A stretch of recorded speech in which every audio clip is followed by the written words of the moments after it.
Ta parole est une lampe à mes pieds, une lumière sur mon sentier. Psaume 119, verset 105. La méditation.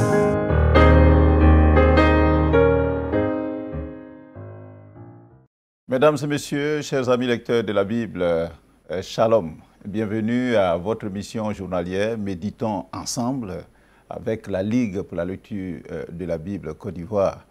À la partie technique de cette émission, toujours au rendez-vous, vos fidèles serviteurs, Aloka Guy au studio, notre frère Mao Serge, notre sœur Gra, et puis nous faisons un clin d'œil à notre bien-aimée Kragwe, Madame Kragwe, qui est chargée des contenus et puis des programmes donc, à Espérance TV. Nous méditons sur la base des textes qui nous sont proposés par le lecteur de la Bible, édition 2023. Bientôt, bien sûr, nous aurons, et c'est déjà disponible donc, dans les kiosques, l'édition 2024. Et cette méthode donc, qui est proposée par le lecteur de la Bible nous permet d'avoir une portion de la Bible et de la méditer chaque jour. Et je rappelle donc les instruments donc, du méditateur ou du lecteur de la Bible. Il faut bien sûr une Bible dans une version que nous pouvons comprendre. Il faut le lecteur que je viens de présenter tout à l'heure, un dictionnaire et puis un cahier et un stylo pour noter donc, tout ce que nous pouvons avoir comme réflexion, comme idée à retenir. Alors, aujourd'hui, nous allons lire dans le livre du prophète Ésaïe, le chapitre 37, à partir du verset 21, mais je pense qu'il faut donner une situation donc, de ce texte que nous allons lire. Donc, le contexte de quoi s'était-il agi donc, dans les jours passés, notamment hier. Alors, les prophéties du prophète donc, Ésaïe, pour faire un peu de tautologie, sont en pleine réalisation. Les menaces contre les nations impies et contre le peuple de Dieu sont soumises à exécution et la puissante armée assyrienne est en action comme bras de l'Éternel dans l'accomplissement des jugements de Dieu contre donc, ces nations-là. Alors, beaucoup de royaumes et de villes de cette région de la Palestine donc, sont tombés sous la domination de la Syrie. Hamath, Arpad, Sepharvaïm, Gozan, Charan, Retsef, Télassa, Samarie, même la capitale du royaume des 10 tribus israélites donc, du nord, qu'on appelle Israël ou bien Éphraïm. Donc Samarie est vaincue et transformée en une province assyrienne déjà depuis 20 ans en arrière. Alors, c'est dans ce contexte que le royaume de Juda vit une grande épreuve d'envahissement par le même roi assyrien qui s'appelle Sankérib. Alors, celui-ci a déjà conquis pratiquement toutes les villes de Juda, les unes après les autres, excepté 2 villes, Lachis et Jérusalem, la capitale. Alors, Sankérib, le roi assyrien, il est très en colère contre Ézéchias, le roi de Juda, parce qu'il s'est rebellé contre lui en se tournant vers l'Égypte donc pour aller rechercher un appui. Or, lui, Sankérib, il n'apprécie pas. L'alliance d'Ézéchias avec l'Égypte, bien sûr, ne résiste pas à la puissante, très puissante armée assyrienne. Aussi, Ézéchias, qui voit qu'il n'a pas d'appui, il va se résigner à rassembler les trésors qui sont dans la maison de Dieu et puis aller donner, offrir donc à Sankérib, le roi assyrien, afin d'apaiser donc ce dernier-là. Mais que nenni, comme dira l'autre, En effet, malgré ce geste assez significatif, le roi assyrien n'est toujours pas satisfait. Il veut à tout prix se soumettre, il dit vaille que vaille la ville de Jérusalem.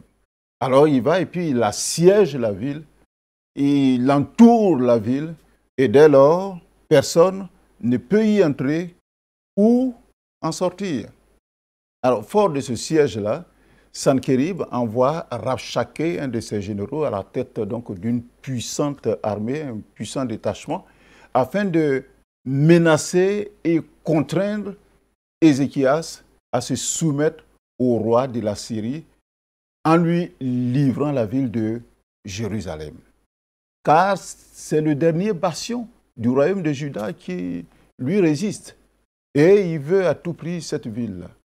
Alors, le discours que tient Rabshakeh, l'envoyé du roi d'Assyrie, est très insultant pour le peuple. Puis, Sanchérib, le roi de l'Assyrie, estime que, par la bouche bien sûr de Rabshakeh, que l'Éternel, le Dieu d'Ézéchias, il est un Dieu comme le Dieu de toutes les nations qui ont été vaincues, et que par conséquent, l'Éternel ne peut délivrer Jérusalem de la main de son armée, de la main donc du roi d'Assyrie. C'est ce que nous avons lu il y a quelques jours dans Ésaïe, le chapitre 36. Dans notre texte d'hier, Ésaïe 37, du verset 1 au verset 20, nous avons lu qu'Ézéchias était dans une grande détresse face donc à ses injures, face à ses pressions. Il savait qu'il avait désobéi à l'Éternel et qu'il a défié le roi d'Assyrie. Par bonheur, j'ai dit heureusement, à ce moment-là précis, il fait ce qui est bien, Ézéchias. Dans son désarroi, il se tourne vers l'Éternel et il fait trois choses qui sont essentielles dans ce texte de Ésaïe, le chapitre 37. Il fait trois choses essentielles. La première, au verset 37, plutôt au verset 1 d'Ésaïe 37, il a dit que le roi Ézéchias, quand il a entendu toutes ces menaces et puis toutes ces injures, il a déchiré ses vêtements en signe de consternation. Et puis qu'est-ce qu'il va faire encore? Il va se couvrir d'un sac en signe de deuil et il va aller à la maison de l'Éternel. Pour une fois, il se tourne donc vers Dieu.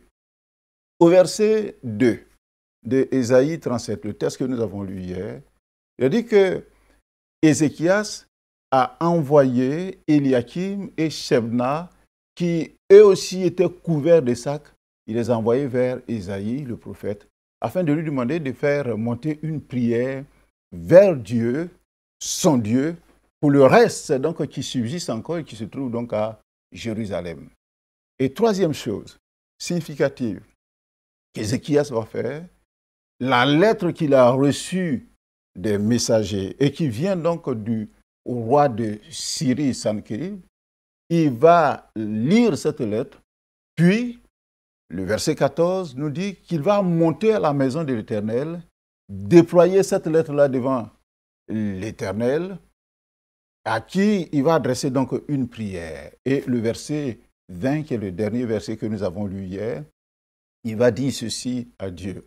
Il dit maintenant, Éternel, après avoir déployé bien sûr cette lettre, maintenant, Éternel, notre Dieu, délivre-nous de la main de Sanchérib et que tous les royaumes de la terre sachent que toi seul est Dieu, toi seul est l'Éternel. Voici donc le contexte de notre texte donc d'aujourd'hui. L'objectif de la prière d'Ézéchias, c'est que tous les royaumes de la terre sachent que c'est Dieu qui est Dieu et qui est l'Éternel. La prière insistante, la prière fervente porte toujours des fruits et nous allons le voir d'ailleurs dans notre texte de ce jour. Alors, je vous ai dit que nous lisons dans Ésaïe le chapitre 37, à partir du verset 21, je vais vous faire la lecture dans la version Louis II. Alors, si vous avez, enfin, vous allez le remarquer, que ce texte que nous lisons aujourd'hui, nous l'avons lu en septembre.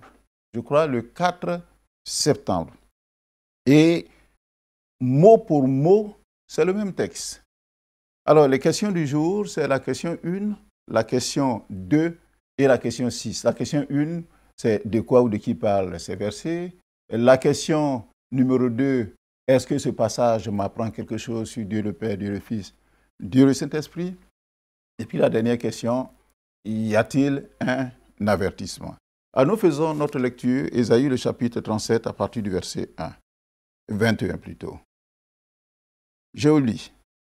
Alors Ésaïe, fils d'Amoz, envoya dire à Ézéchias, « Ainsi parle l'Éternel, le Dieu d'Israël. J'ai entendu la prière que tu m'as adressée au sujet de Sankérib, roi d'Assyrie. Voici la parole que l'Éternel a prononcée contre lui. Elle te méprise, elle se moque de toi, la Vierge, fille de Sion. Elle hoche la tête après toi, la fille de Jérusalem. Qui as-tu insulté et outragé? Contre qui as-tu levé la voix? Tu as porté les yeux en haut sur le sein d'Israël. Par tes serviteurs, tu as insulté le Seigneur. Et tu as dit, avec la multitude de mes chars, j'ai gravi le sommet des montagnes, les extrémités du Liban. Je couperai les plus élevés de ses cèdres, les plus beaux de ses cyprès, et j'atteindrai sa dernière cime, sa forêt, semblable à un verger. J'ai ouvert des sources, et j'en ai bu les eaux, et je tarirai avec la plante de mes pieds tous les fleuves de l'Égypte. N'as-tu pas appris que j'ai préparé ces choses de loin et que je les ai résolues dès les temps anciens? Maintenant, j'ai permis qu'elles s'accomplissent et que tu réduisisses des villes fortes en monceaux de ruines. Verset 27. Leurs habitants sont impuissants, épouvantés et confus. Ils sont comme l'herbe des champs et la tendre verdure, comme le gazon des toits et le blé qui sèche avant la formation de sa tige.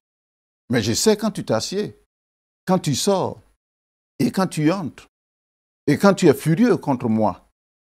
Parce que tu es furieux contre moi et que ton arrogance est montée à mes oreilles, je mettrai ma boucle à tes narines et mon mors entre tes lèvres, et je te ferai retourner par le chemin par lequel tu es venu.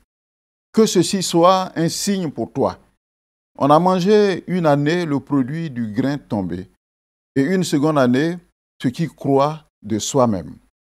Mais la troisième année, vous sèmerez, vous moissonnerez, vous planterez des vignes, et vous en mangerez le fruit.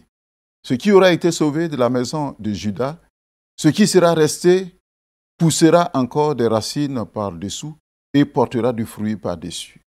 Car de Jérusalem, il sortira un reste, et de la montagne de Sion, des réchappés. Voilà ce que fera le zèle de l'Éternel des armées. C'est pourquoi, ainsi parle l'Éternel sur le roi d'Assyrie. Il n'entrera point dans cette ville. Il n'y lancera point de trait. Il ne lui présentera point de bouclier. Et il n'élèvera point de retranchement contre elle. Verset 34. Il s'en retournera par le chemin par lequel il est venu, et il n'entrera point dans cette ville, dit l'Éternel. Je protégerai cette ville pour la sauver, à cause de moi et à cause de David, mon serviteur. L'ange de l'Éternel sortit et frappa dans le camp des Assyriens 185 000 hommes. Et quand on se leva le matin, voici, c'étaient tous des corps morts. Verset 37. Alors, Sankérib, roi d'Assyrie, leva son camp, partit et s'en retourna. Et il resta à Ninive. Verset 38. Or, comme il était prosterné dans la maison de Nisroch, son dieu, Adramélec et Chareth-Ser, ses fils le frappèrent par l'épée et s'enfuirent au pays d'Ararat. Et Esaradon, son fils, régna à sa place. Amen. Amen. Ah, c'est un très beau texte que nous allons parcourir et nous allons voir donc toutes les vérités que Dieu voudrait que nous puissions tirer donc de ce texte-là. Alors, comme titre à ce texte que nous venons de lire, moi j'ai donné « Dieu réalise sa promesse ». Le lecteur a donné la promesse de l'Éternel. C'est pratiquement la même chose. Alors répondons à la première question. De quoi ou de qui parlent ces versets? Alors, en réponse à la prière d'Ézéchias, hier que nous avons lu, Dieu va le rassurer par la bouche du prophète Ésaïe. Et le premier verset que nous avons lu, le verset 21 dit « Alors Ésaïe, le prophète, le fils d'Amos plutôt, envoya dire à Ézéchias, « Ainsi parle l'Éternel, le Dieu d'Israël. J'ai entendu la prière que tu m'as adressée au sujet de Sankérib, roi d'Assyrie. Voici la parole que l'Éternel a prononcée contre lui. » Alors, dans la détresse, la prière est le remède infaillible du chrétien. Dieu dit à Ézéchias qu'il a entendu sa prière. Alors, chers frères, chères sœurs, as-tu des tracas? As-tu des problèmes? La solution, c'est de déposer le fardeau aux pieds du divin maître par la prière. Et quand on a déposé le fardeau, on attend la réponse de Dieu. Dieu entend. Dieu écoute les prières. Si la réponse tarde, il faut toujours espérer car Dieu a la solution idoine à tous les problèmes que l'on peut lui soumettre. Alors, dans sa stratégie de guerre, Sankérib, il voulait saper le moral des habitants de Jérusalem en laissant croire que la Syrie était le fidèle serviteur de l'Éternel et que les Israélites étaient abandonnés de Dieu. Alors, le chapitre 36 d'Ésaïe, du verset 7, c'est Sankérib donc qui parle, et par bien sûr ses envoyés. Il dit, mais n'est-ce pas l'Éternel dont Ézéchias a fait disparaître les hauts lieux et les autels en disant à Juda et à Jérusalem, vous vous prosternerez devant cet autel. Donc c'est comme si Ézéchias a abandonné l'adoration de Dieu. Et le verset 10, il dit d'ailleurs, est-ce sans la volonté de l'Éternel que je suis monté contre ce pays pour le détruire? Autrement dit, Sankérib veut dire que c'est Dieu qui l'envoie. Et il dit, l'Éternel m'a dit, monte contre ce pays et détruis-le. Donc lui, il est dans la volonté de Dieu, mais les enfants d'Israël ne seraient pas dans la volonté de Dieu. Dans notre texte de ce jour, Dieu dit le contraire. Il dit le contraire. Et il dit, la Vierge, fille de Sion, c'est comme ça qu'il appelle le peuple, son peuple. Alors quel soulagement quand Dieu nous témoigne encore de son affection. Quand on passe par les difficultés et que Dieu nous témoigne de son affection. Le verset 22 que nous avons lu, il dit, elle te méprise, elle se moque de toi, la Vierge, fille de Sion, elle hoche la tête après toi, la fille de Jérusalem. C'est-à-dire, c'est ce que les habitants de Jérusalem vont faire après Sankérib, quand il va chuter par la main de l'Éternel. Alors, qu'est-ce qu'on peut dire? Dieu est en train de restaurer donc son peuple. Dieu promet la restauration de son peuple à Juda. Le verset 30 que nous avons lu dit ceci. Il dit que ceci soit un signe pour toi. On a mangé une année le produit du grain tombé et une seconde année ce qui croît de soi-même. C'est-à-dire Dieu va faire quelque chose de fabuleux. Quand cette armée va partir, Dieu va laisser pousser de la terre, donc le blé, la vigne, et puis ses enfants vont récolter ça pendant 2 ans. Et c'est la 3e année seulement qu'ils vont eux-mêmes s'aimer et attendre que ça croisse, que ça mûrisse et qu'ils mangent. Il dit que ceci soit un signe pour toi. Alors, Dieu est en train donc de promettre à son peuple qu'il va le restaurer. Il va le restaurer. Alors, on pourra même dire que dans notre texte de ce jour, Dieu conforte donc Juda et bien sûr son roi Ézéchias de sa présence, de son soutien et de sa restauration. Dans sa stratégie de guerre, Sanchérib voulait saper le moral des habitants de Jérusalem en laissant croire que la Syrie était le fidèle serviteur de Dieu et que les Israélites étaient abandonnés de Dieu. Le chapitre 36, le verset 7, il a dit que c'est Sanchérib donc qui parle. Il dit, n'est-ce pas l'Éternel, de l'Éternel, dont Ézéchias a fait disparaître les hauts lieux et les autels en disant à Juda et à Jérusalem, vous vous prosternerez devant cet autel. D'ailleurs, le verset 10, il nous dit d'ailleurs, est-ce sans la volonté de l'Éternel que je suis monté contre ce pays pour le détruire? L'Éternel m'a dit, c'est Sanchérib qui parle, monte contre ce pays et détruis-le.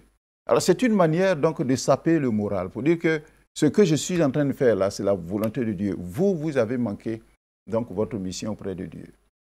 Alors dans notre test de ce jour, Dieu dit le contraire de ce que Sanchérib donc était en train de dire. Il appelle son peuple la Vierge, fille de Sion. Alors quel soulagement! Et quand on est oppressé, et quand tout semble donc s'effondrer sous les pieds, que un soulagement arrive de la part de Dieu, Dieu vient témoigner encore de son affection à son peuple. Le verset 22, il nous dit, elle te méprise. C'est-à-dire, la Syrie va tomber. Quand la Syrie va être en train de vaciller, les Israélites vont mépriser ce pays, vont se moquer de ce pays parce que Jérusalem et les habitants de Jérusalem, c'est la Vierge, la fille de Sion. Mieux, Dieu promet la restauration à son peuple de Juda.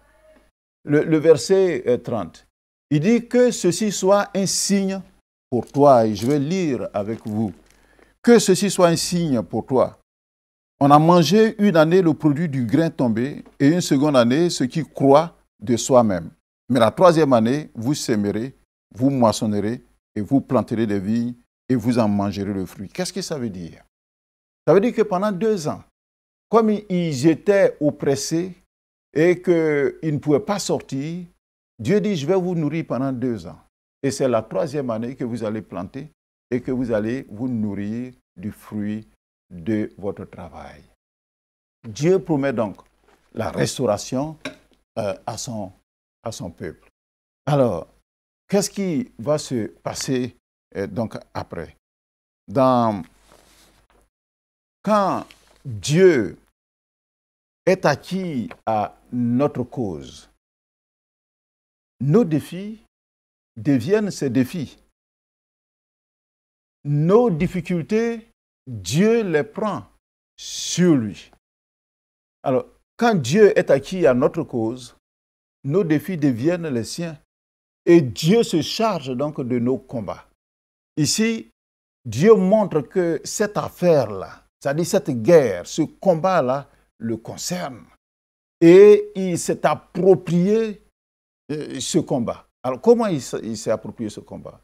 Il s'en prend d'abord à la Syrie, l'ennemi qui menace Jérusalem et son roi Ézéchias. Le verset 23, il dit ceci au verset 23, que quand tu insultes là, qui as-tu insulté et outragé? Contre qui as-tu levé la voix? Tu as porté tes yeux en haut sur le Saint d'Israël. par tes serviteurs, tu as insulté le Seigneur et tu as dit, avec la multitude de mes chars, j'ai gravi le sommet des montagnes. Cela veut dire que tout ce que les serviteurs de Sanchérib étaient en train de proférer comme injure, Dieu le ressentait. C'est comme quand deux enfants se battent et puis un dit à son camarade, regarde-moi ça, mal élevé. Et puis un parent se trouve à côté, il entend ça. Mais quand le parent entend, il dit, mais ce n'est pas mon enfant qui est insulté, c'est moi-même, il dit que je suis un mauvais éducateur. Dieu relève que les paroles de Sanchérib sont des insultes et des outrages à sa personne. Il dit, tu as porté tes yeux en haut sur le sein d'Israël. Dieu dénonce donc l'attitude orgueilleuse, arrogante de Sanchérib, le roi d'Assyrie. Il dit, tu dis, avec la multitude de mes chars, j'ai gravi le sommet des montagnes, les extrémités du Liban. C'est-à-dire, c'est grâce à sa force, à ses moyens. Or, quelque chose que nous devions remarquer, les victoires de l'armée assyrienne n'étaient pas dues à la multitude de ses chars, mais plutôt à la providence mystérieuse donc de Dieu qui rendait cette armée forte afin de s'en servir comme un instrument en vue d'exécuter ses sentences contre les peuples rebelles. C'est cela. Dieu n'aime pas que l'on lui vole donc sa gloire. Quand Dieu fait réussir nos projets, quand Dieu fait réussir nos actions, évitons de tirer la gloire sur nous. Reconnaissons lui la gloire. Dieu dit à Sanchérib donc qu'il est lui-même, c'est-à-dire l'Éternel, c'est lui l'auteur de toutes les victoires de l'Assyrie sur les autres peuples. Et le verset 26 le dit très clairement. Il dit, n'as-tu pas appris que j'ai préparé ces choses de loin et que je les ai résolues dès les temps anciens? Maintenant, j'ai permis qu'elles s'accomplissent et que tu réduisisses des villes fortes en morceaux de ruines. C'est-à-dire, ce n'est pas les Assyriens qui faisaient la force, mais c'est Dieu qui était derrière eux. Dieu n'aime pas que l'on lui vole sa gloire. Quand Dieu fait réussir nos projets et nos actions, évitons de tirer la gloire sur nous. Évitons de tirer la gloire sur nous. Dieu va, au verset 28, dire qu'il est omniscient et que par conséquent, rien ne lui échappe dans une vie humaine. Donc, de Sanchérib, il va dire ceci, je sais quand tu t'assieds, je sais quand tu sors et quand tu entres, et quand tu es furieux contre moi. C'est ici donc de remarquer que personne ne peut se cacher de Dieu. Et le psalmiste, David, va nous dire à ce propos, dans le psaume, le 139e, que je vais vous lire une partie, psaume 139, à partir du verset 1. C'est David donc qui parle. Il dit, Éternel, tu me sondes et tu me connais. Tu sais quand je m'assieds et quand je me lève, tu pénètres de loin ma pensée. Tu sais quand je marche et quand je me couche, et tu pénètres toutes mes voies. Car la parole n'est pas sur ma langue que déjà, ô Éternel, tu la connais entièrement. Alors, comment pouvons-nous échapper à quelqu'un qui nous connaît si bien? Et c'est pour ça qu'au verset 6 de ce texte de Psaume 139, il dit, mais une science aussi merveilleuse est au-dessus de ma portée. Elle est trop élevée pour que je puisse la saisir. Où irai-je loin de ton esprit? Et où fuirai-je loin de ta face? Et si je monte, tu y es. Si je me couche au séjour des morts, tu y es. Si je prends même les ailes de l'aurore, où que j'aille habiter à l'extrémité de la mer, là aussi, ta main me conduira et ta droite me saisira. Ce qui veut dire que quand nous vivons, quand nous parlons, quand nous agissons, nous devons savoir que rien de ce que nous faisons ou de ce que même nous pouvons penser n'échappe à Dieu.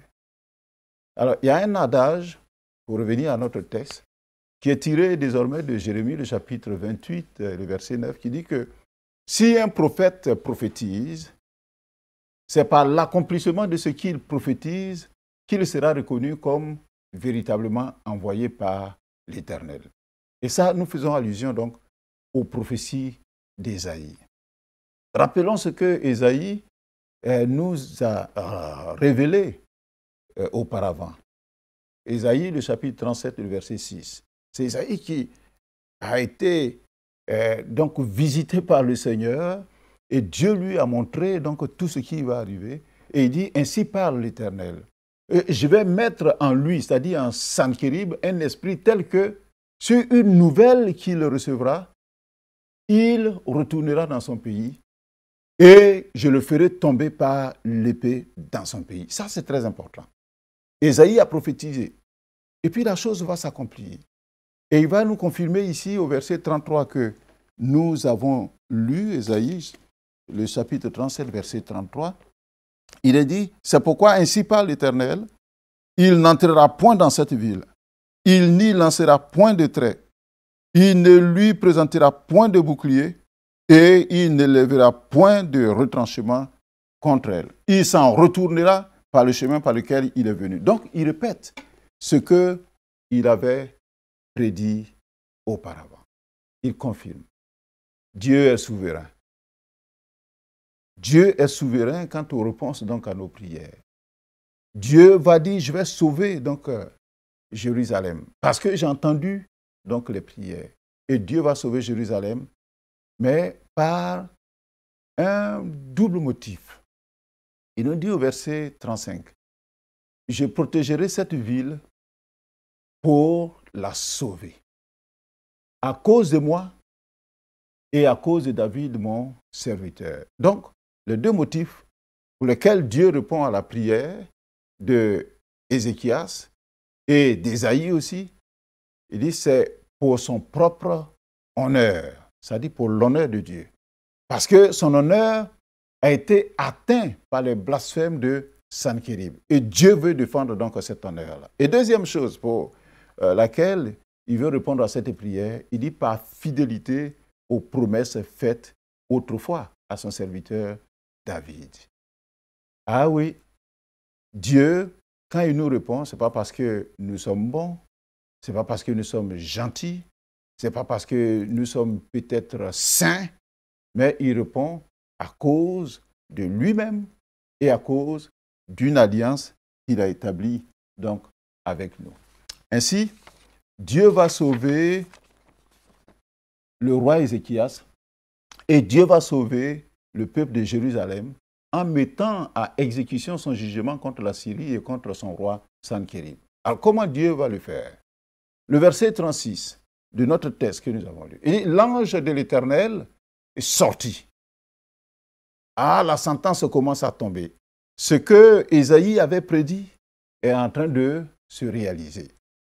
L'ange sort et il va frapper dans le camp des Assyriens 185 000 hommes. Il n'y a pas eu de combat. Il n'y a pas eu d'affrontement. Et quand ils se sont levés le matin, voici, c'étaient tous des corps morts. C'est étrange. C'est effrayant. Et quand Dieu agit, c'est ce qui se passe.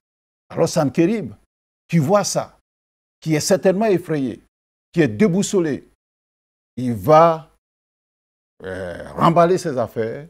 Il a dit qu'au verset 37, il se leva, il leva son camp, et puis il partit, et il retourna chez lui, et puis il va rester à Ninive. Ça, c'est la première chose. Dieu frappe l'armée. Dieu fait que Sanchérib, donc, retourne chez lui, dans son pays. Et puis le verset 38 que nous avons lu dans Ésaïe 37, il dit alors Sanchérib, roi d'Assyrie, leva son camp, il retourne chez lui. Or, verset 38, il était prosterné dans la maison de Nisrog, son dieu, petit dieu. Et puis Adramélec et Chareser, ses fils le frappaient par l'épée. Alors, quelle humiliation donc pour Sanchérib. Ce n'est même pas quelqu'un d'autre qui est venu le tuer. Ses propres enfants, 2 enfants, qui vont venir et puis ils vont le tuer par l'épée. Alors qu'il était dans la maison de son Dieu. Son Dieu n'a pas pu le défendre. Il disait que le Dieu, l'Éternel, ne pourra pas défendre donc les habitants de Jérusalem. Mais voilà que Dieu les a défendus. Et lui, son Dieu, ne peut pas le défendre. Parce que quand Dieu a décidé, personne ne peut résister. Et puis, ils vont le tuer, même pas pour rester sur le trône. Quand ils l'ont tué, ils ont fui. Ils sont allés donc au pays d'Ararat. Et c'est leur frère, Esaradon, qui est venu régner à la place donc du roi Sanchérib. Quelle précision et quelle hardiesse dans la prophétie d'Ésaïe. L'on reconnaît le prophète à la réalisation de ses prédictions. Et les documents d'histoire confirment donc ce qui s'est passé, confirment ces faits. Et les noms des assassins même sont décrits donc dans les livres d'histoire. Autre que la Bible, je veux dire. Ce n'est pas ces livres qui viennent confirmer la Bible, mais c'est la Bible qui confirme ce que l'histoire aussi a rapporté. Alors, le pays d'Ararat, donc il est question, c'est l'actuelle Arménie. Alors, venons à notre question numéro 2. Est-ce que ce passage m'apprend quelque chose sur Dieu le Père, Dieu le Fils, Dieu le Saint-Esprit? Ça nous apprend beaucoup de choses. Le verset 21, il dit que Dieu a entendu la prière d'Ézéchias. Donc, sachons-le, que quand nous prions au nom de Jésus-Christ, et Jésus a dit, si vous demandez quelque chose au Père en mon nom, il le fera. Donc, quand on prie, Dieu entend. Non seulement il entend, mais il écoute, c'est-à-dire qu'il prête attention. Deuxième chose, Dieu se substitue à son peuple et le défend en cas de besoin. Ça, c'est le verset 23 et le verset 24 donc, qui nous le disent. Il dit, ce que vous avez dit là, c'est contre moi vous avez dit. Donc, Dieu se lève. Et troisième chose, le verset 28. Il dit, je sais quand tu te lèves, quand tu marches. Autrement dit, Dieu est omniscient et omniprésent. Il sait tout ce qui se passe partout où nous pouvons aller. Ça, c'est très important. On ne peut pas lui échapper. Et quand on est bien sûr en bon terme, en bonne relation avec lui, c'est une bonne chose. Cela veut dire que Dieu, dans sa fidélité, est toujours là. Il est l'ami présent. Et quatrième chose, idée que nous pouvons retenir, c'est que Dieu protège, Dieu combat les ennemis de ses serviteurs que nous sommes. Et pour 2 raisons. À cause, lui, de son nom, qu'il défend, parce que nous marchons au nom de l'Éternel, par Jésus-Christ. Et puis, deuxième chose pour laquelle Dieu nous répond donc, c'est parce que nous avons une alliance avec Jésus-Christ. Avant l'alliance, ou alors la promesse qui avait été faite donc aux enfants d'Israël, c'était à cause de David, le serviteur de Dieu. Mais aujourd'hui, nous chrétiens, c'est parce que Dieu nous a fait des promesses par Jésus-Christ. Cinquième chose que nous pouvons retenir, c'est que Dieu est souverain. Il décide des choses, il planifie et il réalise ça en son temps. Dieu n'est pas avant le temps, Dieu n'est pas après le temps, Dieu est dans le temps. Et sixième chose, Dieu réalise toujours sa parole et tient toujours ses promesses. On l'a vu, versets 36, 37, 38 de notre texte. Dieu a dit, Sanchérib, tu vas tomber, il est tombé. Tu vas mourir, il est mort.